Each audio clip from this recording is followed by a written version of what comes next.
வணக்கம். ஆன்மீக செய்திகள். திருநெல்வேலி சந்திப்பு அடுத்த ஊருடையான் குடியிருப்பு மத்தியில் உள்ளது 100 ஆண்டுகள் பழமையான மாரியம்மன், காளியம்மன், துர்க்கையம்மன் கோயில். கோயில் பூசாரி முருகேசன் நடை திறந்தபோது மாரியம்மன் மற்றும் காளியம்மன் சிலைகளில் கண் திறந்தது போன்ற காட்சி தெரிந்தது. இதை பார்த்த பூசாரி அப்பகுதி பொதுமக்களுக்கு தகவல் தெரிவித்தார். இந்த செய்தி சுற்றுவட்டார கிராமங்களுக்கு காட்டுத்தீயாக பரவியது. பக்தர்கள் கோயிலில் திரண்டு பக்தி பரவசத்துடன் அம்மனை வழிபட்டனர். கோயிலுக்கு கும்பாபிஷேகம் நடந்து பல ஆண்டுகள் ஆன நிலையில் மீண்டும் கும்பாபிஷேகம் நடத்துவது தொடர்பாக நேற்று பேச்சுவார்த்தை தொடங்கியதால் அம்மன் கண் திறந்து பார்த்ததாக பக்தர்கள் பரவசத்துடன் தெரிவித்தனர்.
திருவானைக்காவல் அகிலாண்டேஸ்வரி உடனுரை ஜம்புகேஸ்வரர் கோயிலில் ஆடிப்பூரம் மற்றும் ஆடி தெப்ப உற்சவம் கடந்த 5ஆம் தேதி கொடியேற்றத்துடன் தொடங்கியது.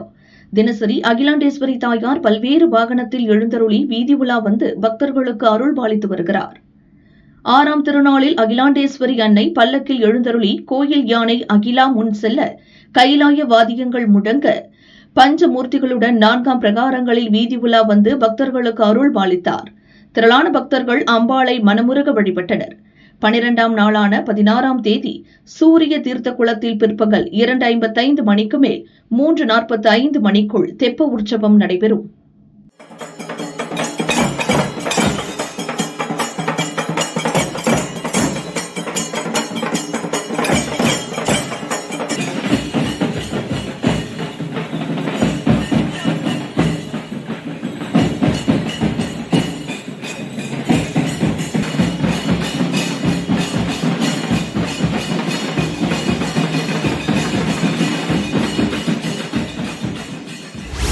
திருச்சி மணப்பாறை தெற்கு பொய்கைப்பட்டியில் விநாயகர், நாயன்மார், கன்னிமார், பெரிய காண்டியம்மன், மகாமுனி, சந்தன கருப்பசாமி, பொன்னர் சங்கர், தங்காள், பேச்சு முரங்கன், வீரபாகு ஆகிய தெய்வங்கள் அடங்கிய கிராம கோயில் திருவிழா கடந்த 2ஆம் தேதி சந்தன கருப்பசாமிக்கு அபிஷேகங்களுடன் துவங்கியது. தினசரி மண்டகப்படியும் சுவாமி புறப்பாடும் நடைபெற்று வந்தது. அதனைத் தொடர்ந்து இரவு குதிரை எடுப்பு திருவிழா நடைபெற்றது. வேண்டுதல் நிறைவேறிய பக்தர்கள் சுடுமண் தெய்வங்கள், குதிரை, பசு, காளை உள்ளிட்ட சிலைகளை பொய்கைப்பட்டி பெரிய காண்டியம்மன் கோயிலில் வைத்து சிலைகளுக்கு கண் திறந்து சிறப்பு வழிபாடு நடத்தினர். பின்னர் தாரை தப்பட்டை முழங்க ஆண்கள் சிலைகளை தலையில் சுமந்து 3 கிலோமீட்டர் தொலைவில் உள்ள நாயன்மார், கன்னிமார் கோயிலுக்கு ஊர்வலமாக வந்தனர். சிலைகளுக்கு பின்னே பெண்கள் மண்பானைகளை தலையில் சுமந்து சென்றனர். சிலைகள் அனைத்தும் நாயன்மார், கன்னிமார் கோயிலில் வைக்கப்பட்டு சிறப்பு வழிபாடுகள் நடைபெற்றது. பெண்கள் மண்பானையால் பொங்கல் வைத்து வழிபாடு நடத்தினர். பொய்கைப்பட்டி, ரெங்ககவுண்டன்பட்டி, ஆவக்காரப்பட்டி, நம்பம்பட்டி, நல்லியம்பட்டி, அதிகாரம் உள்ளிட்ட பல்வேறு பகுதிகளைச் சேர்ந்த பக்தர்கள் சுவாமி தரிசனம் செய்தனர்.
108 வைணவ அபிமான ஸ்தலங்களில் ஒன்றான மன்னார்குடி ராஜகோபால சுவாமி கோயிலில் ஆடிப்பூர திருவிழா விமர்சையாக நடக்கிறது.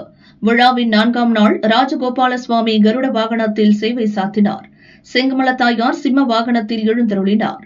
ரத வீதிகளில் சுவாமி உலா நடைபெற்றது. செங்கமலம் யானை முன்னே செல்ல பெருமாளும் தாயாரும் பக்தர்களுக்கு அருள் பாலித்தனர்.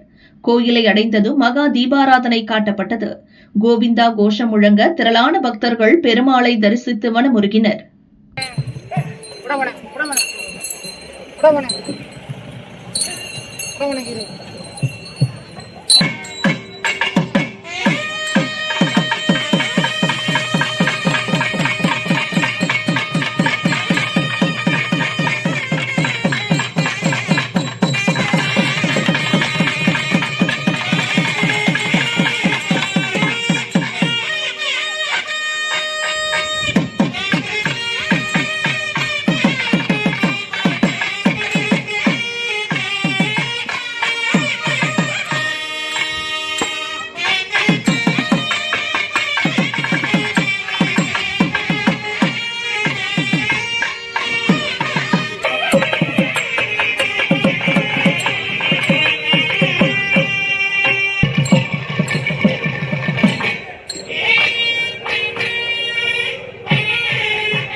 கடலூர் சிதம்பரம் விளாகம் கிராமத்தில் 100 ஆண்டுகள் பழமையான சுயம்பு புற்றுமாரியம்மன் கோவில் உள்ளது.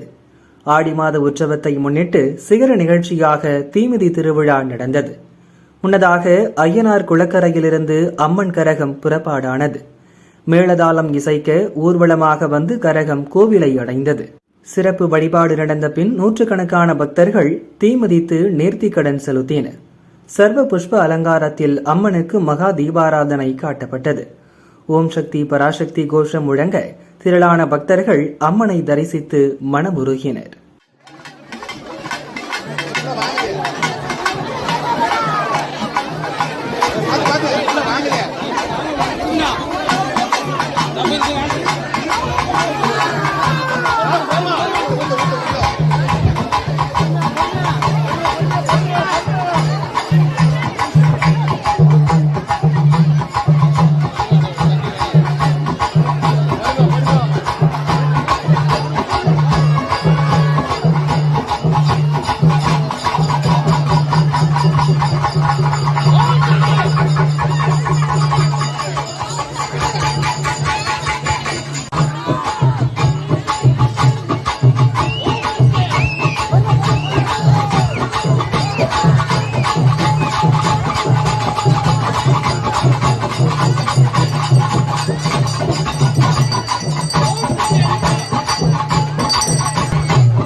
தஞ்சாவூர் பெரிய கோயிலில் ஆடி மாத தேய்பிறை பிரதோஷம் விமர்சையாக நடந்தது. மகா நந்தியம் பெருமானுக்கு மஞ்சள், சந்தனம், பால், இளநீர் உள்ளிட்ட 12 வகை வாசனை திரவியங்களால் சிறப்பு அபிஷேகம் செய்தனர். சர்வ புஷ்ப அலங்காரத்தில் மகா தீபாராதனை காட்டப்பட்டது. தொடர்ந்து பிரகதீஸ்வரர் மற்றும் பெரிய நாயகி சன்னதியில் சிறப்பு அபிஷேக அலங்கார தீபாராதனை நடந்தது. சிவசிவ கோஷம் முழங்க திரளான பக்தர்கள் சுவாமியை தரிசித்து மனமுருகினர்.